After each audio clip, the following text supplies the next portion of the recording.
program going over there in Japan. You know, the Japanese are bright people.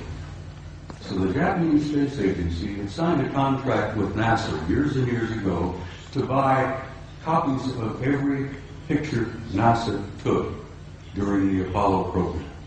And I'm sure the Japanese paid a sizable amount of money for this contract. And as the films was developed and the photos were made, and they shipped them off to Japan, and the Japanese have a tremendous reservoir of good, original NASA pictures. They bought them, they paid for them. Now, this photograph was released by the Japanese Space Agency, and you can see the Japanese writing here. This was taken by Apollo 13. Now, you're all familiar, I'm sure, with Apollo 13. That was the aborted mission that was going to the moon to land, and they had an accident on the way. They couldn't land. They damn well barely got back.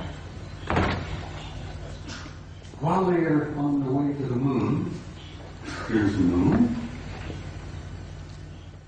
a number of things began happening. Some strange objects were appearing outside the windows of the spacecraft. And guys, they grabbed their Hasselblad camera and started taking pictures. This photograph shows three different objects. This looks like a circular object with an enlarged dome on top.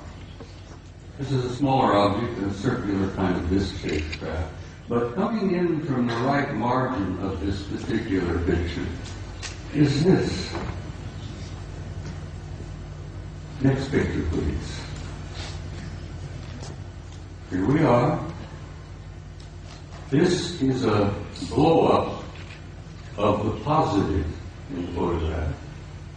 And here is a blow-up of the negative of this object here. Ladies and gentlemen, this particular object is 5 miles long. And I'm tempted to use the term big mother. No pun intended, but it appears to be a mothership. It's gigantic. It's 5 miles long. And here these NASA guys are up there in this little cramped Apollo capsule, and they look out their window and they see something that's 5 miles long. It shakes them up a little bit. When they got back to NASA with these pictures, it shook them up a hell of a lot. Next picture, please. This is the next sequence. Here, this large mother has moved into the middle of the frame, and something else has shown up over here, which has been estimated to be 2 miles long. But this really upset the guys. I've never been able to find out which one of the 3 Apollo members of the Apollo 13 crew would admit to ever having taken these pictures. Because as you know, the Apollo astronauts were threatened with their lives. I kid you not, they were threatened seriously. They even threatened their families if they ever divulged any of the information that they knew. Next photo, please. Yeah, here we are. Here's the big mother. Here's the other one, 2 miles long. Here's a picture of the positive. This is the negative. This mother is 5 miles long. Up here you're seeing what appears to be 2 circular objects either arriving or departing from that particular big ship. I can almost understand why the authorities in NASA, why the authorities in the space program didn't want this information to come out. They were fighting. They were stunned. They couldn't deal with it themselves, and they figured if they couldn't handle it, you couldn't handle it. There would be social disruption, I believe is one of the terms they used. They would disturb the body politic, I believe the term they used. So they clamped the lid down on this, and it's still down, and it's going to stay down, I'm afraid, for some time yet.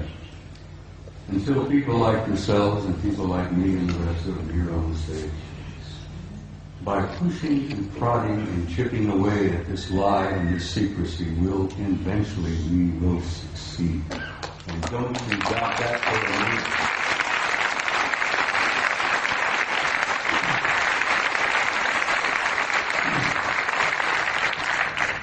Now you're in for another photograph that I think will shock you some.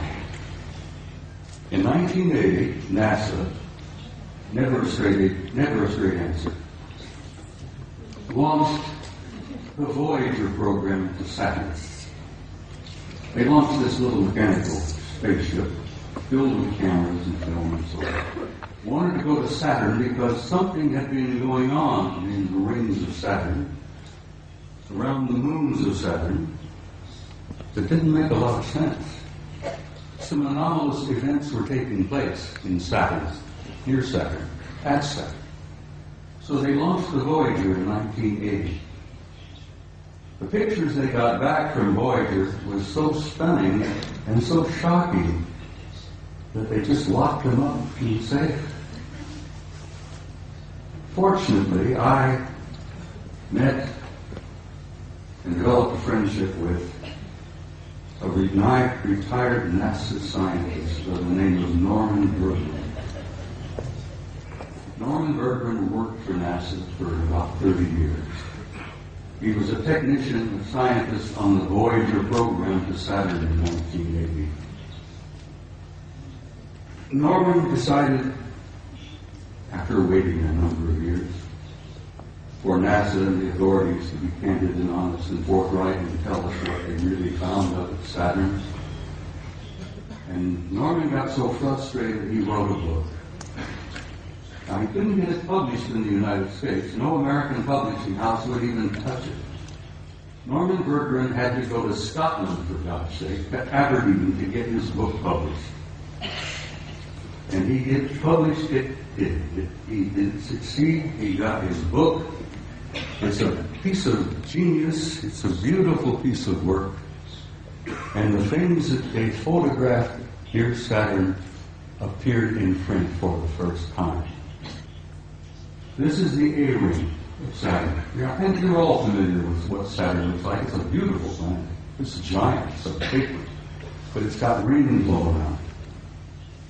Well, this is the A-ring, and here is an object that is self-luminous, obviously artificial, larger than our moon.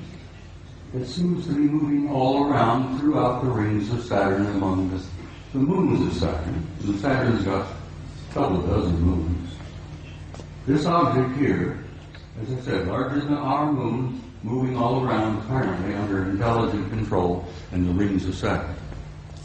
Now, try for a moment, if you can, to imagine a kind of a technology that is capable of constructing something larger than our moon, that's artificial, that moves around wherever it wishes to go, that's probably got several thousand guys inside. That is shocking to some people. Next picture, please. This is the piece de resistance, I guess, as the French say. Here you have another self-luminous, artificially constructed object, circular in shape, larger than our moon, that is also moving here, there, and everywhere throughout the rings of Saturn and among the moons of Saturn. You know, there's got to be intelligence at work. But this is the one that really blew the NASA people on the Voyager program out of the water. This object, this is an object, guys, is 2,000 miles long. It's 400 miles in diameter. And it's an artificially constructed, Norman calls them an electromagnetic vehicle. He says they appear to be making the rings. This is one of the rings of Saturn. I think this is the B ring. Bergman says he thought they were probably making the rings. I said, Norman, you ever consider the possibility they may be mining the rings? Because I think the rings